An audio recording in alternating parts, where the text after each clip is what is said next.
So, good morning mga idol, good morning. Good morning sa inyong lahat dyan. So, magandang umaga sa inyong lahat dyan mga idol. So, ngayon nandito naman ako sa Kalawang area mga idol. Pinapatuyo ko yung mga kahon. Ayan o. Ayan, pinuksan ko yung mga plapil.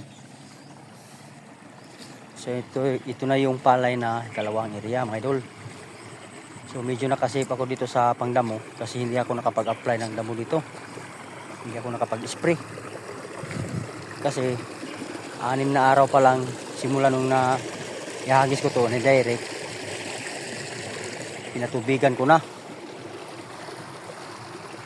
So may mga damo naman pero hindi naman masyadong marami mga idol. So ito na yung Kalawang area. So hindi pa ako nakapag-abono dito. Siguro susunod na linggo na. So yun lang mga idol. Maraming salamat sa panunod at suporta. Ingat kayo palagi at God bless sa lahat.